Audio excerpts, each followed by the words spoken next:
Furman has this program called the Pathways Program for first year and second year students that really focuses on like career preparation and academic management and all of that stuff, and really prepared me for my future career as well. The fall of my junior year, I really didn't know what I wanted to do. I kind of gone through a few shifts of what I was thinking about, and I sat down with Katie Maxwell, and she told me about searching on LinkedIn and getting connected with alumni and learning about what they were doing.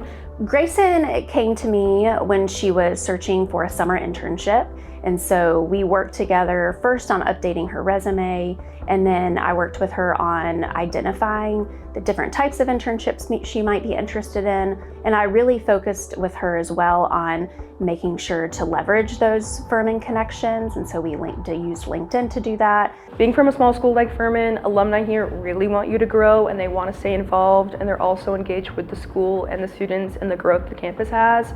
And so reaching out to them, they're so passionate about wanting you to find your place. So over winter break, I set up a bunch of informational interviews and got connected with a bunch of alumni, and a few of them actually worked at Kimley-Horn and recommended that I intern there the next summer, and I did. Really, from the time students start at Furman, they have the opportunity to participate in engaged learning experiences, whether that's internships, undergraduate research, or study away. The Malone Center also provides career advising from the time students start at Furman through graduation. Really, all of the support we provide and all of this kind of individualized support that we provide students really allows our students to have a tailored, kind of personalized four-year pathway.